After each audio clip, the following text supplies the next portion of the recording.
Hello and welcome to the Human in the Machine podcast, the podcast about all things human-computer interaction. As ever, I'm your host, Professor Ben Cowan. For this episode, we have the chat I had with Associate Professor Rachel McDonnell, whose talk you can catch in the previous episode. The chat touches on a number of topics that I think are really interesting around how we perceive things in virtual reality and how we bring the real world to bear in these virtual spaces. So again, if you like the podcast, please don't forget to review and follow us.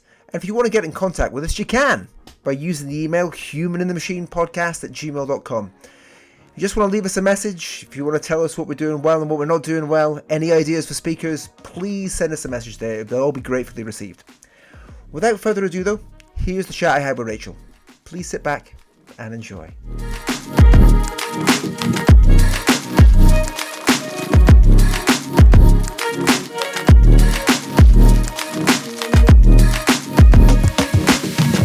One of the things that I've always been fascinated to ask you is what got you started in aspects of character design? What was the fascinating thing that kind of went, right, this is the thing for me?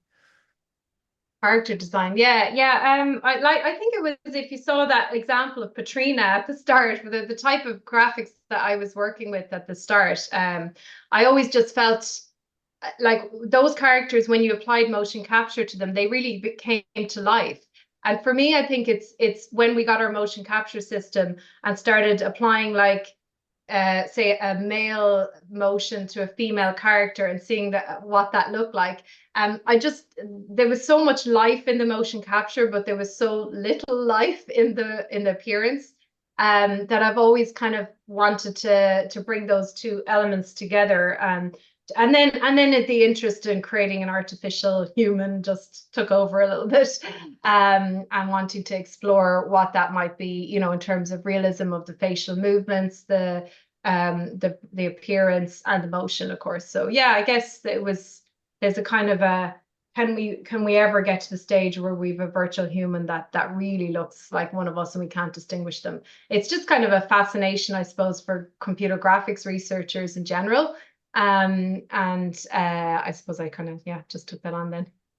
And do you think we ever will? So is there a sense with the, especially with the uncanny valley effects that you were discussing, or where it comes to, well, that mixed with some of the things that you're presenting, that we clearly, have those particular expectations, or even when we see dots, we see human movement. Are there? Do you think that we firstly will ever get there to get to a really well rendered human character or human avatar? And at some points, do you feel that we need to in certain applications?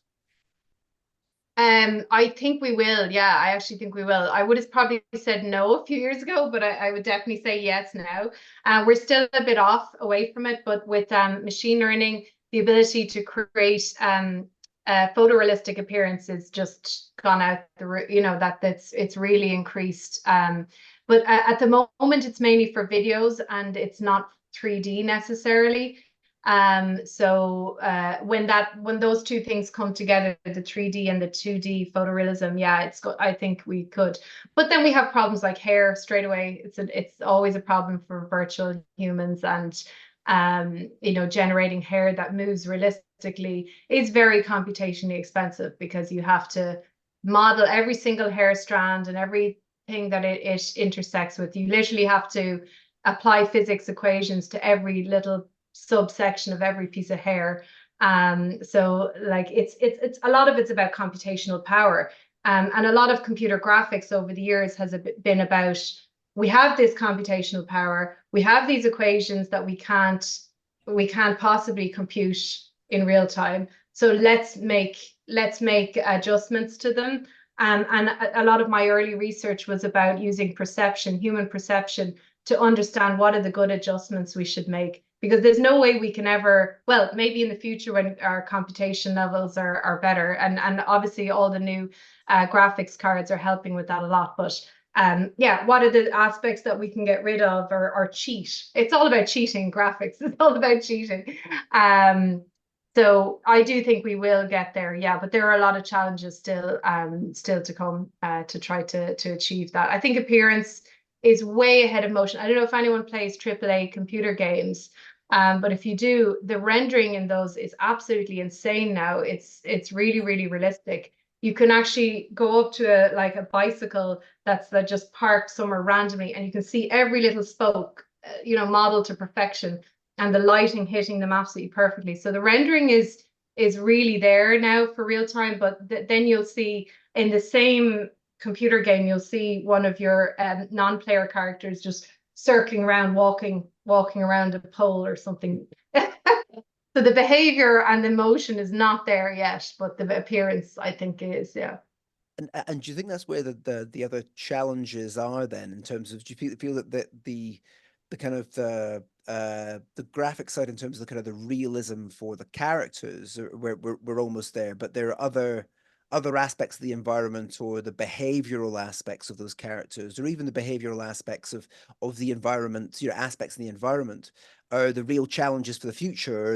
Are there other things as well that are coming down the line that we need to solve to make this more kind of realistic environment?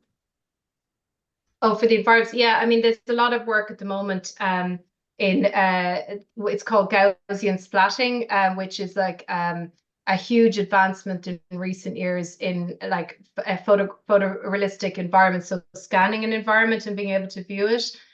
So over the last couple of years, the number of research papers and that has really exploded. So I think the realistic environments are going to be in game in a couple of years, I would say, like super, super realistic. Yeah. So yeah, there are techniques in the research pipeline at the moment that are pushing a lot of this stuff really far forward. Similarly with the avatar faces, they're becoming again with this kind of Gaussian splatting, the ability to make a 3D photorealistic version of your face. It's kind of slightly different approaches to the traditional computer graphics approaches. So things are changing a little bit in that way. But yeah, no, I think it's all doable. It's all just about time and computation. I think they're the two things. Yeah, I'm always fascinated by the amount of sheer computation that's required for these types of things, as well as how some of the more minor aspects that may not be computationally heavy can also be perceived as human-like, or perceived as like some of the actions that you see, as you so brilliantly kind of showed in some of the characters, or some of the elements, especially when you're rendering animals, or when you're making those characters, that trying to emulate some of those are really, it's incredibly difficult. But also we have that tendency to see the animal in the virtual animal, or to see the human in the virtual human, no matter how well they're rendered. Is that something, from a do you think we're kind of hardwired to do that, when you're Yeah, I think so. Yeah, I think like this whole biological motion idea is like you see very strong cues of human motion, and you anthropomorphize, you kind of straight away you're like that's a human. I mean, like even a couple, like the typical example of like a smiley face or something like that. You it's a very abstract representation of a face, but everyone associates with that, it's like a face smiling, so yeah. And I mean, you look at Pixar movies or anything like that, there are many different characters there that take on very different appearances to human appearance, more abstract or cartoony. But again, we're just as able to empathize with those characters and follow their stories and everything. So yeah, I think, and again, I think that's an aspect of the metaverse that would be interesting, that we can take on whatever appearance we want, and it could be, people could still communicate with us and that, but we might look like, yeah, I don't know, who knows, a but doll. that's what leads me on to one of my next questions as well, about, because I know that, because we've done a bit of work on this aspect of how you represent yourself in these types of environments. And I'm always taken back with the sheer flexibility of how you can render yourself, and the decisions that people make around that. And so what are the options around people doing that, and what's the research around that? Is there a lot of, do people try and copy themselves or do people make cartoon versions of themselves? And why do people choose these different these different representations? Yeah, that's a question that we are looking at a bit at the moment. And yeah, I think that it's not the answer isn't that clear yet, I don't think. I think a lot of it depends on the task, the circumstance. What are you going to be doing with that virtual character? If you're going into a business meeting. I know myself, for example, during the lockdowns, I had to give a talk in a virtual reality um uh, one of the times, and I had to create an avatar of myself. And I remember the night before, like putting it in a kind of a business suit or something like that. I felt really funny. But it was just this idea that I wanted to represent the avatar in a particular way because I was going to be giving a talk, as opposed to making it look crazy. But we've run experiments with this, and just to see what participants, even in a class setting, and some people just go crazy, like they'll have themselves dressed as we had this one that's like a big, like kind of a monster suit, and like loads of people selected that one to get involved in a group discussion. And we actually found the people that were selecting these monster suits were generally the more antisocial ones in the experiment. They were going off jumping around and annoying everyone and everything like that. But anyway, that's very anecdotal. I don't know if we have actual data to say that, but yeah, do people try to represent themselves? I think to a certain extent they try to make the character look like themselves. Yeah. I mean, all of the avatar creators you see in things like there's one now on Teams, but I mean we've seen them over the years um on various different platforms, even like the Wii, if you remember that, or any of those games. You generally have options to make people try to make the avatar look like themselves. I think that's generally, or maybe some idealized version of themselves is often the case. Yeah. Well, especially when you're talking a bit about the metaverse and about how that's evolving. Um, I was kind of thinking about that in a similar instance, when especially when you're showing about how people or how avatars are represented in terms of dress, or in terms of the representation that's there for particular tasks and occasions. What do you think that we might port that from the real world, or do you think that the norms within the metaverse might become slightly different? So actually, it might be okay to be a monster in a group meeting, or it might be okay to wear your virtual pajamas to a talk. Is there something? Are those norms going to be used from the real world, or are they going to be created entirely new, do you think? Yeah, I think they'll replicate the real world. I think we're social people, and we've we we talk to people, we converse, and all these interactions happen so often that we're so used to them. I think it'll be the same in VR. Now that's just my opinion, but there has been some research to show that, for example, proximity, so where how close you stand. So in the real world, there's the kind of inherent rules for proximity. So if you have a business colleague, there's a zone of proximity stand when you're talking to someone that's a business colleague versus a friend. And those same rules that do apply in virtual reality as well. So there is that aspect. And similarly, there's kind of proximity rules about gender, where people tend to stand closer to women than they do to men. Sorry. But we've run experiments like that in VR, and we found the same thing, like that people have a wider comfort distance, depending on gender and things like that. So a lot of these real world effects are definitely seen in virtual reality. We wanted to run an experiment. We call it the black sheep experiment, where we have everybody else in the room dressed in suits and send the participant in a pajamas. And then we record how anxious they get and see if it replicates the real world. I'd say there'd be a fair amount of anxiety for that participant with it. Yeah. So hold out for those results. Yeah. Yeah. But Yeah. again, it's a new area, I mean, there's not, sorry, I mean, virtual reality and experimenting with this stuff is not new. It's been, there's been people doing it since the 70s. But doing it with that there is so much more availability and accessibility towards VR equipment now, and the ability to embody characters is much easier than it used to be, and to track your movements. So I would expect a lot of more of experiments on these kind of subjects, like social interactions of VR, to happen in the near future. And so whenever researching in VR, what are some of the major challenges that you face whenever, especially doing, doing research with participants in particular? Um, what are the key methodological challenges that you have? Many. A lot of them, a lot of the challenges for us, I'm just even thinking of an experiment we're running at the moment. It's things like they're more on the computer science side, as in they're related to like lining up the real world with the virtual world and things like that, or making sure the tracking is correct.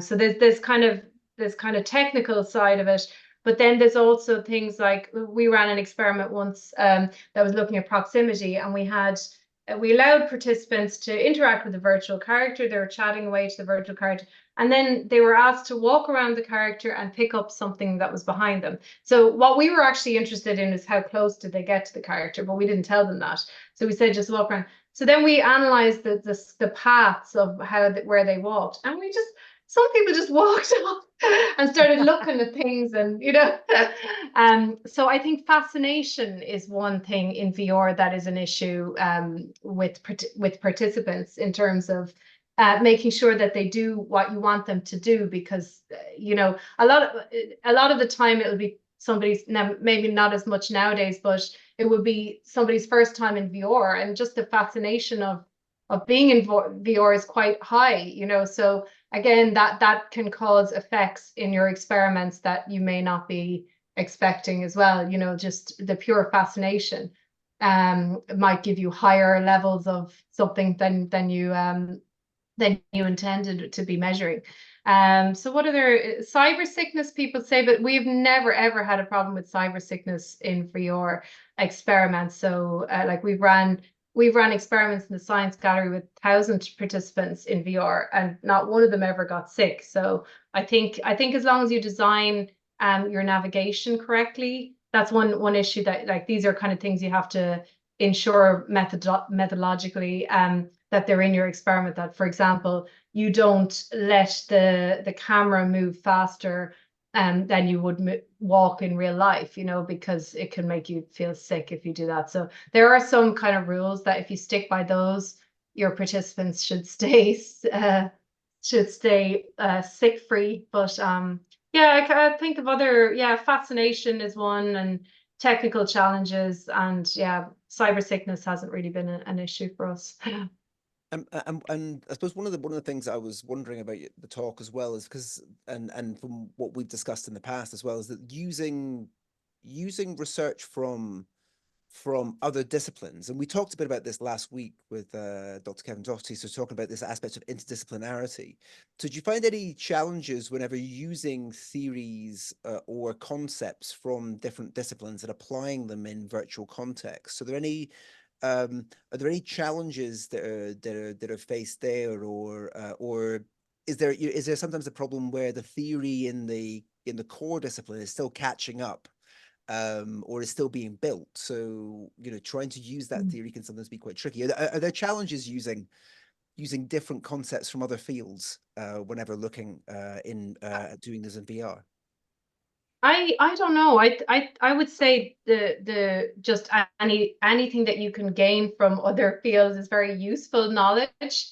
I haven't found any instance where it's been challenging as such, because like we would just dig to find what are the studies that have looked at similar things, and use that as a baseline to start. Like, so for example, proximity, the motion, biological motion, and even things like the facial features, all of those would have been grounded in psychology research that probably hasn't been progressing much in the last 10-20 years. Maybe it's like just old, like maybe old research, but similarly we use concepts like maybe emotion, for example. Like we often want to be able to test, for example, if our virtual characters are able to emote well. And we would use we would always just use the classical like basic emotions from Ekman and things like that. But that is a very evolving field in terms of emotion and how we classify emotion. So yeah, that's one that we kind of keep on top of, I suppose. But yeah, I've never found it challenging. More, just adding insight. Even like with Delilah, the experiments she's looking at neuroscience. So all the physiological aspects like brain movement, brain activation, and muscle movement and things like that, and how that affects you in VR.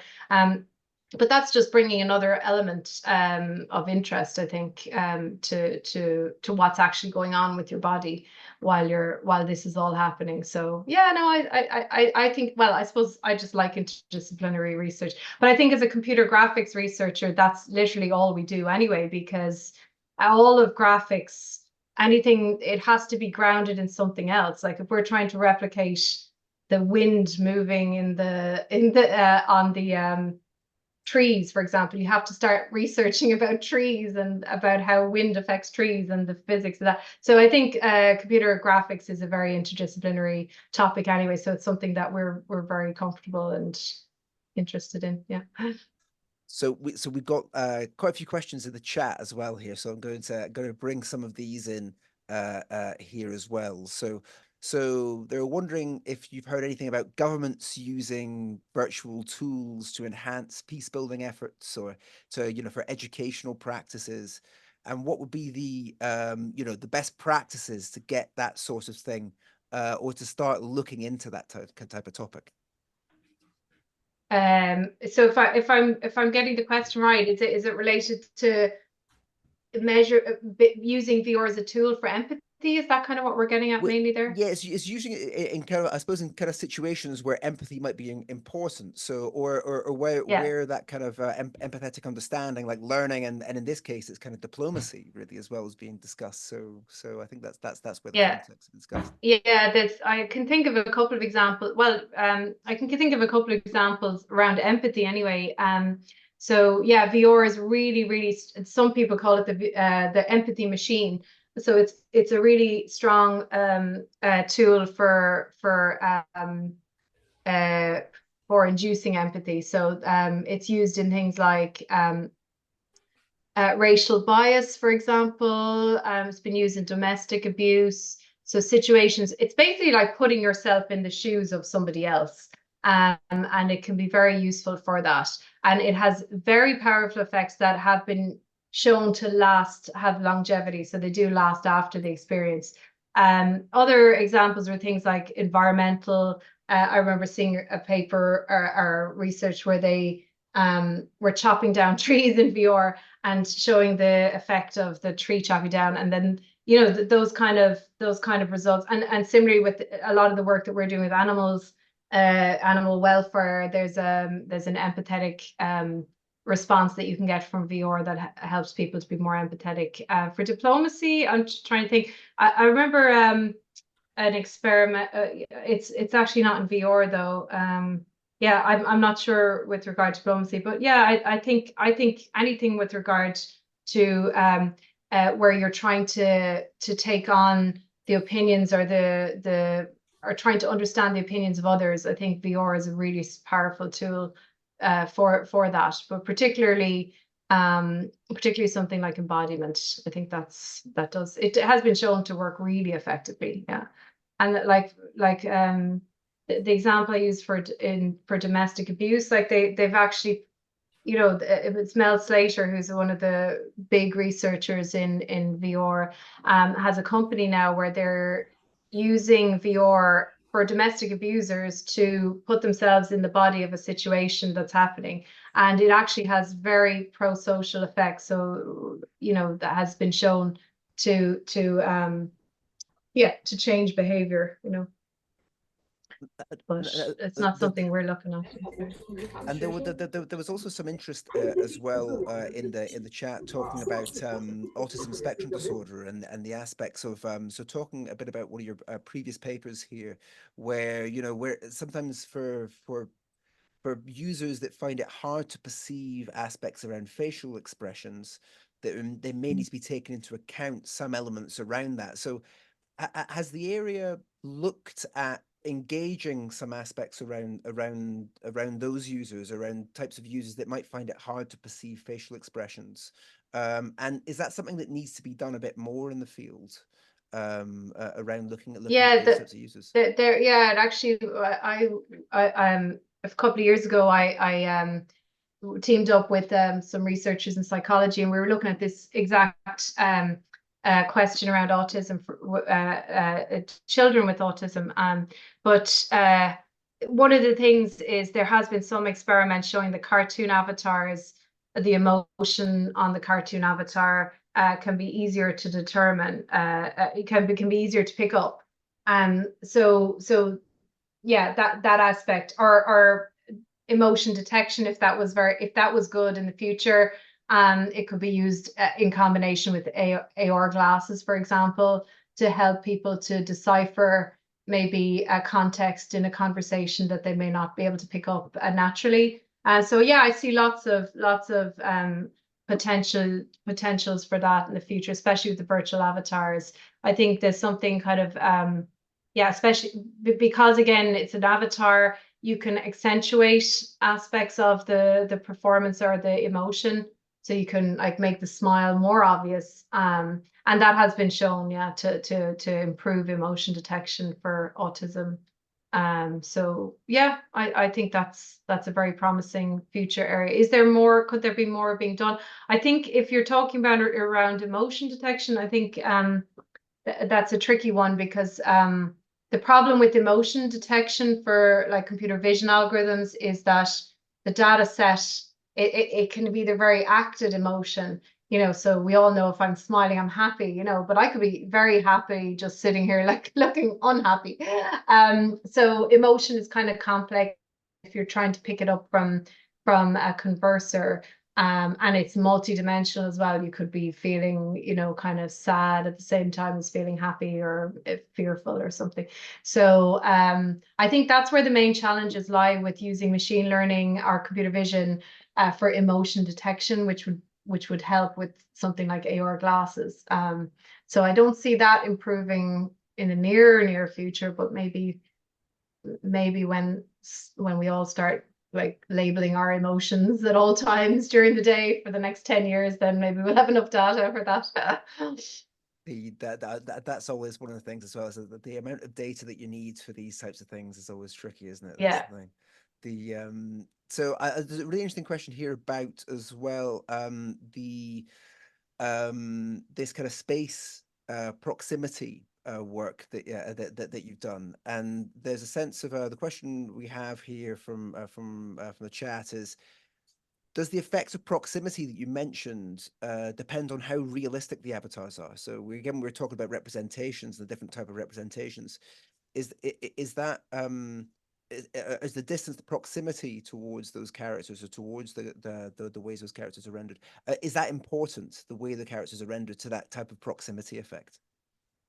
We haven't found any results to prove that. So we've tried that with yeah, like really sketch based characters, all the way up to as realistic as we could get at the time. And we found no effect of that on proximity. We tried it in a number of different cases. Actually, we had one case where we went so far as to make the character look like a zombie, or someone that looked really sick. So we're like, right, surely they're going to be further away from this character. But actually, they got closer to that character. So again, I think it's the fascination effect. It's like, oh, why does that character look like that? That's weird. And they actually ended up getting closer. So we haven't had any conclusive. I think we're probably the only ones that have looked at that question of realism and proximity. And we haven't had anything conclusive. Like so far, it's like it doesn't have an effect. but I'd like to try it again. This is my research goes in a kind of cycle of, oh, we've more realistic avatars now. Let's try it again and see if it has an effect.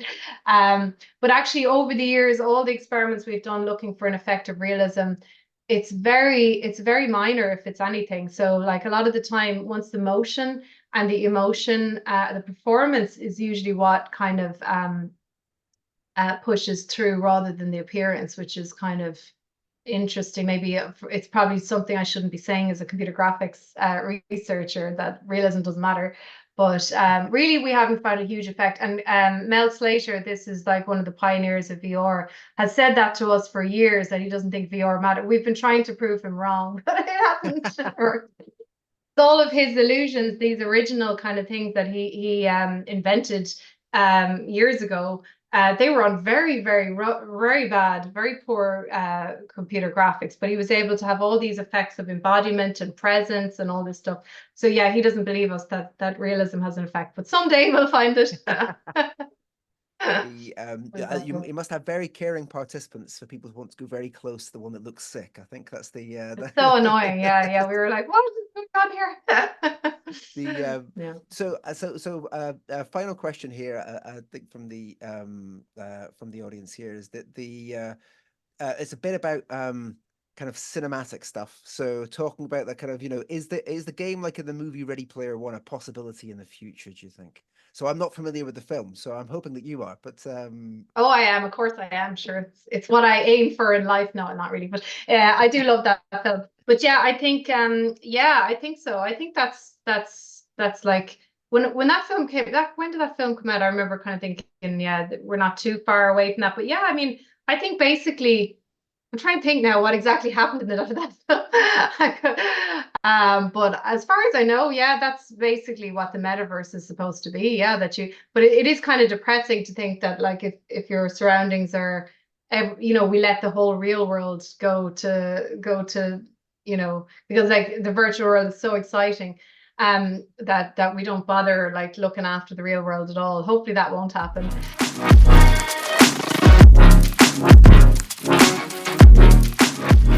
Again, thanks so much, Rachel, for your answers and dealing with my hesitant and somewhat long-winded questioning. I'll work on being a bit briefer next time, I promise. Also, apologies for the audio quality on my side of the recording there. The delights of recording via video conferencing, I'm afraid. We'll be using our usual mic setup next time. Again, don't forget to review and follow us, and if you want to get in contact with us, you can by emailing us at humaninthemachinepodcast@gmail.com. All that's left for me to say is, I've been Ben Cowan, stay curious, and don't let the machines get you down. Until next time.